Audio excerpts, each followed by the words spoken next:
हाँ जी माता जी की नाम है? नाम है स्वर्णा रानी, पिंड केड़ा जी? सालम खेड़ा। अज रानी थाने पहुंचो, की मामला है? मामला तो घरेलू है जी। जी हरकिशन की सिस्टर हाँ जी। जी हरकिशन सरपंच साहब मेरे भरा ने, ठीक है भाई ने, उन्होंने 3 बेटे सी जी। जी। चकारला बेटे की डेथ हो गई जी। बड़े बेटे अलग ने, छोटे आस्ट्रेलिया गए हुए ने जी कुछ टाइम वेख्या। साढ़े कोल छोटिया छोटिया 2 बच्चियां सन, जी 2.5 साल की 2.5 महीनों की। जी ਅਸੀਂ ਫਿਰ ਰਿਸ਼ਤੇਦਾਰੀ ਤੋਂ ਸਾਡੀ ਭੂਆ ਦੇ ਦੋਤੇ ਦਾ ਮੁੰਡਾ ਹੀ ਹੈ ਲੈ ਕੇ ਆਇਆ, ਗੋਦ ਪਾ ਕੇ ਲਿਆਇਆ ਜੀ। ਘਰੇ ਸੁਖਮਨੀ ਸਾਹਿਬ ਦਾ ਪਾਠ ਕਰਾਇਆ। ਦੂਜੇ ਦਿਨ ਚਲੋ ਜਿਵੇਂ ਗੁਰੂ ਮਹਾਰਾਜ ਦੀ ਹਜ਼ੂਰੀ 'ਚ ਸਾਨੂੰ ਚੰਗਾ ਲੱਗਿਆ ਜੀ ਉਵੇਂ ਕਰ ਦਿੱਤਾ। ਤੇ ਕੀ ਲੱਗਦਾ ਮਾਤਾ ਜੀ, ਤੁਸੀਂ ਕਿਹਨੂੰ ਗੋਦ ਲੈ ਕੇ ਆਏ ਆ, ਗੁਰੂ ਸਾਹਿਬ ਦੀ ਹਜ਼ੂਰੀ 'ਚ ਲਿਆਂਦਾ ਹੈ? ਦੂਜਾ ਪਕਸ਼ ਜੋ ਜੱਜ ਕਹਿ ਰਿਹਾ ਕਿ ਅਸੀਂ ਗੋਦ ਲਿਆ ਹੀ ਨਹੀਂ, ਹਰ ਕਿਸੇ ਸਰਪੰਚ ਜੋ ਕਹਿ ਰਿਹਾ ਅਸੀਂ ਉਹ ਗੋਦ ਲਿਆ ਤਾਂ ਹੀ ਨਹੀਂ। ਮੇਰੀ ਗੱਲ ਸੁਣੋ, ਉਹ ਫਜ਼ੂਲੀ ਦੀਆਂ ਗੱਲਾਂ ਨੇ ਜੀ। क्यों नहीं लेके आए? लेके आए हैं। पिंड फिरोजाबाद तो कहते तो मर्जी सैदी ले लो, ठीक है। इन्हों का हूँ कोई घरेलू मामला, घरे दिक्कत हो गई वंड वंडारे जी, ठीक है। वो चलो असी 3 दिनों के आए बैठे हैं जी। रिश्तेदार होर भी ने भी घरे ही मसला सुलझ जाए, घरे ही सुलझावांगे जी। विच कोई कुत्ते बंदे ही इहो जे वड़ गए ने जी जेड़े मसला हल नहीं होने देंदे जी। वैरी नाल वैरी रल गया जी, ठीक है। रजिंदर है, शिशपाल है, साडे नाल बंदी नहीं सी जी। बेचान केड़े ने जी, इन्हां नूं असीं फोड़ीए, इन्हां नूं एक ना रहन देईए, इन्हां दे घर दा तमाशा बनाईए। की लगदा वो लोग नहीं चाह रहे कि परिवार एकजुट होवे? नहीं चाह रहे तां ही ये कुछ कर रहे ने, ठीक है जी। कोई किसी दे आपदे कोई पुराने हुंदे ने दुख, वो फिर अगला अगले दे मोढे ते रख के चलान लग जांदा। माता जी ਤੁਸੀਂ ਕਹਿ ਰਹੇ ਹੋ ਕਿ ਮੁੰਡੇ ਨੂੰ ਗੋਦ ਲੈ ਕੇ ਆਏ ਸੀ, ਉਹਨਾਂ ਦਾ ਆਰੋਪ ਹੈ ਕਿ ਸਾਡੀ ਬਹੂ ਜਿਹੜੀ ਹੈ ਕਿਤੇ ਨਾ ਕਿਤੇ ਗਲਤ ਸੀ। लेके आए हैं जी, झूठ नहीं मारांगे जी, ठीक है। मेरे सिर ते कोई कुलाड़ा नहीं रखा हुआ जी, मैं झूठ मारांगी। लेके आए हैं जी, लेके भी खुद मेरे ब्रदर जी लेके आए ने जी। भाई साहब लेके आए ਅੱਜ ने। ਹੁਣ ਥਾਣੇ ਪਹੁੰਚੋ, ਅੱਜ ਕੀ ਮਸਲਾ ਹੈ, ਅੱਜ ਕੀ ਵਿਵਾਦ ਹੈ? ਅੱਜ ਹੁਣ ਤੁਸੀਂ ਹਾਲਾਤ ਵੇਖੀ ਜਾਂਦੇ ਨੇ ਬਈ, ਲੋਕਾਂ ਨੇ ਤਮਾਸ਼ਾ ਬਣਾ ਰੱਖਿਆ ਜੀ ਮੇਰੇ ਭਾਈ ਸਾਹਿਬ ਦੇ ਘਰ ਦਾ। ਪਰਿਵਾਰ ਤਾਂ ਇੱਕ ਹੀ ਹੈ ਜੀ, ਉਹ ਮਰਿਆ ਮੈਨੂੰ ਸੇਕ, ਉਹ ਮਰਿਆ ਮੈਨੂੰ ਸੇਕ ਜੀ, ਠੀਕ ਹੈ। ਇਸ ਪਰਿਵਾਰ ਨੂੰ ਬਚਾਉਣਾ ਹੈ ਜੀ, ਜਿਵੇਂ ਮਰਜ਼ੀ ਬਚਾਓ ਜੀ। ਤੇ ਕੀ ਲੱਗਦਾ ਅਪੀਲ ਕਰੋਗੇ ਦੋਨਾਂ ਪਰਿਵਾਰਾਂ ਨੂੰ ਵੀ ਬੈਠ ਕੇ ਇਹਨੂੰ ਸੁਲਝਾਇਆ ਜਾਵੇ? ਜੀ ਮੇਰੀ ਤਾਂ ਅਜੇ ਵੀ ਇਹ ਅਰਦਾਸ ਹੈਗੀ ਵੀ ਦੋਨਾਂ ਪਰਿਵਾਰਾਂ ਨੂੰ ਘਰੇ ਵਾਪਸ ਲੈ ਜਾਵਾਂ ਤੇ ਜਾ ਕੇ ਬਹਿ ਕੇ ਸਮਝਾਵਾਂ ਵੀ ਮੇਰੀ ਹੱਥ ਜੋੜ ਕੇ ਬੇਨਤੀ ਹੈ ਵੀ ਇਹ ਘਰ ਵਸਦਾ ਰਹਿ ਜਾਵੇ। ਤੁਸੀਂ ਇੱਥੇ ਪਰਿਵਾਰ ਨੂੰ, ਆਦੇ ਭਾਈ ਨੂੰ, ਭਤੀਜਿਆਂ ਨੂੰ ਕਹਿਣ ਦੀ ਕੋਸ਼ਿਸ਼ ਨਹੀਂ ਕੀਤੀ? ਕੀਤੀ ਹੈ ਜੀ, ਕਹਿਣ ਦੀ ਕੋਸ਼ਿਸ਼ ਕੀਤੀ ਹੈ ਜੀ, ਠੀਕ ਹੈ। 3 ਦਿਨਾਂ ਤੋਂ ਘਰੇ ਆਏ ਬੈਠੇ हैं ਜੀ, ਜੀ। ਮੇਰੇ ਹਸਬੈਂਡ ਵੀ ਨਾਲ ਨੇ। 3 ਦਿਨਾਂ ਤੋਂ ਘਰੇ ਬੈਠੇ हैं। ਕੱਲ ਸਵੇਰ ਵੀ ਪੰਚਾਇਤ ਸੀ, ਕੱਲ ਵੀਰ ਦੇ ਘਰੇ ਵੀ ਪੰਚਾਇਤ ਸੀ, ਪਰ ਟਿਕਣ ਵਾਲੇ ਟਿਕਣ ਨਹੀਂ ਦੇ ਰਹੇ ਜੀ। ਕੀ ਲੱਗਦਾ ਨੇੜੇ ਨਹੀਂ ਲੱਗਣ ਦਿੱਤਾ ਜੀ? ਨੇੜੇ ਨਹੀਂ ਲੱਗਣ ਦਿੰਦੇ। ਸਾਡੇ ਨਾਲ ਗੱਲ ਹੋ ਰਹੀ ਤੇ ਅੰਦਰੋਂ ਗੱਲ ਹੋ ਰਹੀ ਜੀ। ਹਾਂਜੀ ਅੰਕਲ ਜੀ, ਕੀ ਨਾਮ ਹੈ? ਪੂਰਨ ਚੰਦ ਹੈ ਜੀ ਮੇਰਾ। ਕੀ ਕੁਛ ਮਾਮਲਾ ਜਿਵੇਂ ਮਾਤਾ ਜੀ ਨੇ ਦੱਸਿਆ ਕਿ ਪਰਿਵਾਰਿਕ ਮਾਮਲਾ ਹੈ ਔਰ ਲੇਕਿਨ ਪਰਿਵਾਰ ਨੂੰ ਇੱਕ ਨਹੀਂ ਹੋਣ ਦਿੱਤਾ ਜਾ ਰਿਹਾ? ਇਹਨਾਂ ਦਾ ਕੋਈ ਆਪਦਾ ਪਿਓ ਪੁੱਤਾਂ ਦਾ ਰੌਲਾ ਪੈ ਗਿਆ ਸੀ ਜੀ। ਵੈਸੇ ਤਾਂ ਇਹਨਾਂ ਨੇ ਜਿਵੇਂ ਗੱਲ ਸਮਝਾਤੀ ਸਾਰੀ ਉਹ ਗੱਲ ਸਹੀ ਹੈ ਬਿਲਕੁਲ, ਜੀ। ਉਸ ਗੱਲ ਦੇ ਵਿੱਚ ਕੋਈ ਝੂਠ ਨਹੀਂ ਹੈਗਾ। ਤੇ ਬਾਕੀ ਇਹਨਾਂ ਦਾ ਕੋਈ ਆਪਸਰੀ ਚ ਪਿਓ ਪੁੱਤਾਂ ਦਾ ਰੌਲਾ, ਹੋਰ ਤੀਜੇ ਬੰਦੇ ਦਾ ਰੌਲਾ ਨਹੀਂ। ਹੁਣ 2-3 ਬੰਦੇ ਹੈਗੇ ਜਿਹੜੇ ਲੜਾ ਰਹੇ ਨੇ ਇਹਨਾਂ ਨੂੰ। ਜੀ, ਜਿਵੇਂ ਦੱਸਿਆ ਤੁਸੀਂ ਬੱਚੇ ਦੇ ਫੁੱਫੜ ਹੋ, ਕੀ ਲੱਗਦਾ ਵੀ ਇਹ ਵਾਕਈ ਰਿਸ਼ਪਾਲ ਨੂੰ ਗੋਦ ਲਿਆ ਸੀ ਪਰਿਵਾਰ ਨੇ? ਹਾਂਜੀ ਹਾਂਜੀ, ਗੋਦ ਲੈ ਕੇ ਆਏ ਜੀ, ਉੱਥੋਂ ਪਿੰਡੋਂ ਲੈ ਕੇ ਆਏ ਹੈਗੇ। ਲੇਕਿਨ ਪਰਿਵਾਰ ਅੱਜ ਉਸ ਗੱਲ ਨੂੰ ਮੰਨਣ ਨੂੰ ਤਿਆਰ ਨਹੀਂ ਹੈ।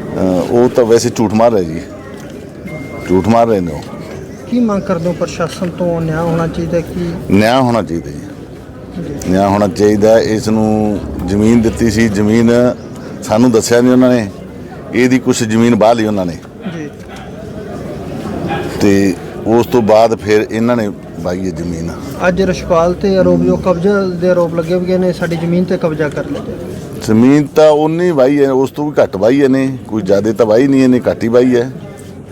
ਤੁਸੀਂ ਬੈਠ ਕੇ ਸੁਲਝਾਉਣ ਦੀ ਕੋਸ਼ਿਸ਼ ਕੀਤੀ? ਕੋਈ ਲੱਗਦੀ ਹੈ ਗੱਲ? ਸਾਨੂੰ 3 ਦਿਨ ਹੋ ਗਏ ਜੀ ਆਏ ਨੂੰ ਜੀ। ਸਾਡੀ ਉਹਨਾਂ ਨੇ ਸਾਰੀ ਗੱਲ ਮੰਨ ਲਈ, ਸਿਰਪਾਲ ਨੇ, ਤੇ ਇਹਨਾਂ ਨੇ ਨਹੀਂ ਗੱਲ ਮੰਨੀ ਜੀ ਸਾਡੀ। ਇਹ ਗੱਲ ਚਲਦੀ ਵੀ ਸੀ ਜੀ। ਅੱਜ 8 ਵਜੇ ਦਾ ਟਾਈਮ ਸੀ ਜੀ। ਪਤਾ ਹੀ ਨਹੀਂ ਰਾਤ ਨੂੰ ਕਿਵੇਂ ਖਲਾਰਾ ਪੈ ਗਿਆ। ਉਹ ਅਸੀਂ ਨਹੀਂ ਕਹਿੰਦੇ ਵੀ ਜਿਹੜੇ ਵਿੱਚ ਹੈਗੇ ਨੇ ਕੁੱਤੇ ਬਿੱਲੇ, ਉਹ ਨਹੀਂ ਟਿਕਣ ਦਿੰਦੇ ਪਈ। ਜਿਹੜੇ ਕੁੱਤੇ ਬਿੱਲੇ ਵਿੱਚ ਘੁਸਰ ਗਏ ਨੇ ਮੇਰੇ ਪੇਕੇ ਘਰ ਦੇ, ਜੀ। ਉਹ ਸਰਪੰਚ ਸਾਹਿਬ ਨੂੰ ਉਜਾੜਨਾ ਚਾਹੁੰਦੇ ਨੇ। ਘਰ ਇੱਕੋ ਹੀ ਹੈ, ਬੱਗੇ ਦੇ ਲੱਗਣਗੇ, ਸਰਪੰਚ ਦੇ ਲੱਗਣਗੇ, ਸ਼ਿਸ਼ਪਾਲ, ਰਾਜਿੰਦਰ। ਉਹ ਕਿਉਂ ਨਹੀਂ ਚਾਹ ਰਹੇ ਕਿ ਪਰਿਵਾਰ ਕੋਈ ਪੁਰਾਣੇ ਹੁੰਦੇ ਨੇ ਪਿੰਡ ਵਿੱਚ ਬੈਠੇ ਆ, ਤੇਰੀ ਮੇਰੇ ਨਾਲ, ਮੇਰੀ ਤੇਰੇ ਨਾਲ, ਸੋ ਹੁੰਦੀ ਗੱਲਬਾਤ। ਅੱਜ ਉਹ ਰਲਣ ਨਹੀਂ ਦੇ ਰਹੇ। ਪਰਿਵਾਰ ਨੂੰ ਤਾਂ ਸਾਨੂੰ ਤਾਂ ਸਾਡੇ ਨਾਲ ਤਾਂ ਗੱਲਾਂ ਚੱਲਦੀਆਂ ਪਈਆਂ ਜੀ ਰਾਜੀਨਾਮੇ ਦੀਆਂ ਜੀ ਵੀ ਆਪਾਂ ਸਵੇਰੇ ਨਿਬੇੜਾਂਗੇ ਉਹਨੇ ਕਿਹਾ ਐਤਵਾਰ ਨਿਬੇੜਾਂਗੇ। ਮੈਂ ਕਿਹਾ ਨਹੀਂ, ਸਵੇਰੇ ਹੀ ਨਿਬੇੜਾਂਗੇ, ਮੈਂ ਬੈਠੀ ਹਾਂ। ਜੀ ਠੀਕ ਹੈ, ਹੋਰ ਵੀ ਸੀ ਨਾਲ, ਪੁਰਾਣੀਆਂ ਵੀ ਸੀ ਸਾਡੇ ਨਾਲ, ਹੋਰ ਵੀ ਸੀਗੇ 2-4 ਸਰੀਰ। ਠੀਕ ਹੈ ਬਸ ਇਹੀ ਕਹਿਣਾ ਚਾਹਾਂਗੇ ਵੀ ਇਹਨਾਂ ਬੱਚਿਆਂ ਨੂੰ ਜੀ ਇਹਨਾਂ ਦੇ ਪਾਪਾ ਦਾ ਹੱਕ ਮਿਲਣਾ ਚਾਹੀਦਾ। ਠੀਕ ਠੀਕ ਹੈ, ਤੇ ਲੜਾਈ ਝਗੜਾ ਨਾ ਹੋਵੇ, ਜੀ ਸਭ ਸਮਿਤੀ ਨਾਲ ਇਹਨਾਂ ਨੂੰ ਹੱਕ ਮਿਲ ਜਾਵੇ। ठीक है हाँ जी रिशपाल जी की पूरा मामला है जो ਅੱਜ 6ਵਾਂ ਦਿਨ ਹੋ ਗਿਆ ਔਰ ਅੱਜ ਥਾਣੇ ਪਹੁੰਚੇ। ਸਰ ਮਾਮਲਾ ਤੁਸੀਂ ਦੇਖ ਹੀ ਰਹੇ ਹੋ, ਜੋ ਮਾਮਲਾ ਹੈ ਮੈਂ ਆਪਣਾ ਹੱਕ ਹੀ ਵਾਇਆ, ਜੋ ਵੀ ਵਾਇਆ ਉਹਦੇ 'ਚ ਕੋਈ ਫालतू 1 ਇੰਚ ਵੀ ਨਹੀਂ ਵਾਇਆ। ਠੀਕ ਹੈ ਜੀ, ਬਾਕੀ ਤੁਸੀਂ ਦੇਖ ਰਹੇ ਹੋ, ਆਪ ਜਿਸ ਤੋਂ ਮਰਜ਼ੀ ਪੁੱਛ ਲਓ, ਅਗਰ ਮੈਂ ਕੋਈ ਫालतू ਹਿੱਸਾ ਵਾਇਆ, ਅਗਰ ਫालतू ਵਾਇਆ ਉਸ ਚੀਜ਼ ਦਾ ਮੈਂ ਦੇਣਦਾ ਰਹਾਂਗਾ ਜੀ। ਹਾਂ ਦੱਸਿਆ ਜਾ ਰਿਹਾ ਕਿ ਕਾਫੀ ਹਥਿਆਰ ਲੈ ਕੇ ਕਾਫੀ ਬੰਦਿਆਂ ਨੇ ਜੋ ਕਬਜ਼ਾ ਕਰਨ ਦੀ ਕੋਸ਼ਿਸ਼ ਕੀਤੀ ਉੱਥੇ। ਆਪ ਜੀ ਸ਼ਾਇਦ ਉੱਥੇ ਪਹਿਲੇ ਵੀ ਗਏ ਸੀ, ਆਪ ਜੀ ਨੇ ਦੇਖਿਆ ਉੱਥੇ ਕਮ ਸੇ ਕਮ ਵੱਧ ਤੋਂ ਵੱਧ 10 ਜਾਂ 15 ਬੰਦੇ ਸੀ, ਜੀ ਉਹ ਵੀ ਬਜ਼ੁਰਗ ਬੰਦੇ ਸੀ। ਮੇਰਾ ਪਰਿਵਾਰ ਆਇਆ ਨਾਲ, ਉਹਨਾਂ ਦੇ ਇਲਾਵਾ ਕੋਈ ਮੇਰੇ ਕੋਲ ਫालतू ਬੰਦੇ ਨਹੀਂ, ਕੋਈ ਤੇਜ਼ਧਾਰ ਹਥਿਆਰ ਨਹੀਂ। ਅਗਰ ਇਹ ਸਬੂਤ ਕਰਾ ਦੇਣ ਤੇਜ਼ਧਾਰ ਹਥਿਆਰ ਸੀ, ਉਸ ਚੀਜ਼ ਦਾ ਮੈਂ ਦੇਂਦਾ ਰਹਾਂਗਾ। ਹਾਂ ਪ੍ਰਸ਼ਾਸਨ ਤੋਂ ਕੀ ਮੰਗ ਕਰਦੇ? ਮੈਂ ਪ੍ਰਸ਼ਾਸਨ ਤੋਂ ਇਹੀ ਮੰਗ ਕਰਦਾ, ਜੋ ਇਨਸਾਫ ਮੇਰਾ ਹੱਕ ਬਣਦਾ ਹੈ, ਬੱਚਿਆਂ ਦਾ ਹੱਕ ਬਣਦਾ ਹੈ, ਉਹ ਉਹਨਾਂ ਨੂੰ ਦਿੱਤਾ ਜਾਏ, ਦਵਾਇਆ ਜਾਵੇ। ਮੇਰੀ ਇਹੀ ਬੇਨਤੀ ਹੈ, ਮੇਰੀ ਰਿਕੁਐਸਟ ਹੈ ਹੱਥ ਜੋੜ ਕੇ। शुक्रिया। आ जाओ नंबरदार जी। हाँ जी क्या नाम है जी? मेरा नाम रजिंदर कुमार सरबना नंबरदार पिंड फिरोजाबाद जी। जी थोड़ा ਉੱਚੀ ਬੋਲਣਾ। हाँ जी, इस तो बाद मान ला जो ये हरकृष्ण ने गोदे च मुंडा लिया, इन्हें अपने नाल दूसरे बंदे को फ़ोन पड़ाया भी उसको फ़ोन करो। मैं कहा नहीं, तेरे आखे नहीं, उनके आखे नहीं आवांगा भी तू हरकृष्ण सरपंच मेरे को आप फ़ोन करेगा तो जाएंगे, नहीं तो नहीं जाएंगे। तो उस तो गोदनामा इनके नाम करा के इन्होंने 14 के 12 साल बहुत सेवा की थी जी। इस लड़की ने कोई नजायज़ नहीं संभाला है, कोई नहीं, सही बिल्कुल है। जो हरकृष्ण सरपंच कह रहा है कि ਅਸੀਂ ਗੋਦ ਨਹੀਂ ਲਿਆ ਬੱਚੇ ਨੂੰ ਔਰ ਆਪਦੀ ਬਹੂ ਤੇ ਵੀ ਕਿਤੇ ਨਾ ਕਿਤੇ ਉਹਨਾਂ ਨੇ ਇਲਜ਼ਾਮ ਲਾਏ। नहीं जी, बिल्कुल गोदनामा लिया, मैं खुद मैं आप करवा के आया जी। हाँ जी भैन जी किस तरह ਦਾ ਮਾਮਲਾ, ਜਿਵੇਂ ਪਿਛਲੇ 6 ਦਿਨਾਂ ਤੋਂ ਜ਼ਮੀਨੀ ਵਿਵਾਦ ਚੱਲ ਰਿਹਾ, ਅੱਜ ਥਾਣੇ ਪਹੁੰਚੋ ਕਿ ਕੁਝ ਗੱਲਬਾਤ? हाँ जी, मेरा नाम नीलम रानी है और मेरे हरकृष्ण लाल मेरे फादर इन लॉ हैं। ठीक है, उनके जो दूसरे बेटे थे सुभाष चंद्र ठेकेदार, जी उनके साथ मेरी शादी हुई थी। 2013 में उनकी डेथ के बाद उन्होंने रिशपाल को गोद लिया। जी मेरी शादी अपनी मर्जी से उन्होंने मेरी शादी इनके साथ कर दी। जी ठीक है सर, और उसके बाद हमारा जो हक था हमने 1/4 जैसे हम अपनी जो इन्होंने दे रखा था, हमने अपना वो हिस्से बाया है।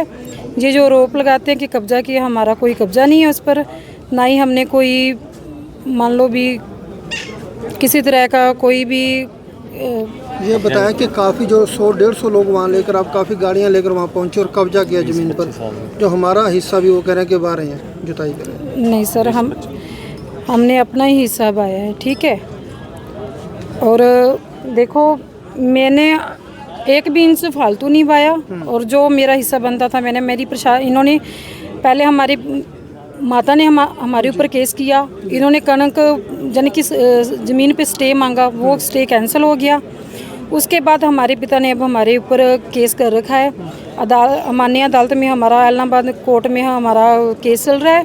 जो कानून का विचारधारा होगी हम उसकी पालना करेंगे। आप कह रहे हो कि आपके ससुर ने आपके हस्बैंड को गोद लिया और हमारी जो शादी की हाँ जी, पूरे परिवार के सामने, हाँ जी, लेकिन उनका बड़ा आरोप है, कहीं ना कहीं आपके करैक्टर पर भी सवाल उठाए हैं कि धक्के से जो रिशपाल देखो ये सारे बहन भाई आज जो खड़े हैं, आप इनसे मेरे बारे में सच्चाई पूछ सकते हैं। जो ये कह रहे हैं कि धक्के से कोई किसी का ऐसा कर सकता है?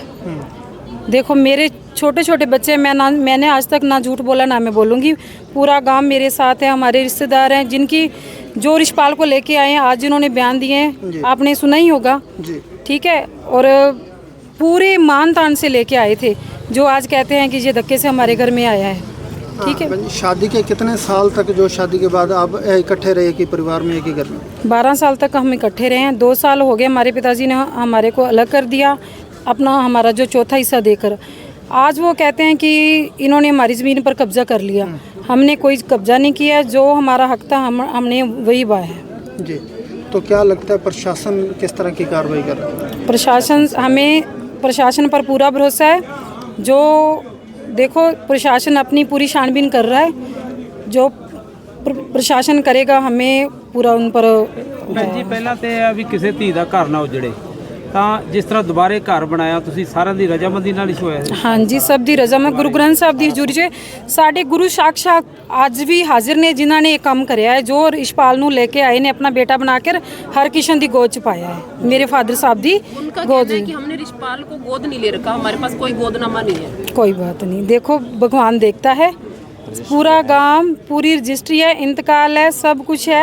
देखो भगवान से बड़ा कोई नहीं है, आज झूठ बोल रहे हैं तो क्या है। फिरोजाबाद के नंबरदार हैं।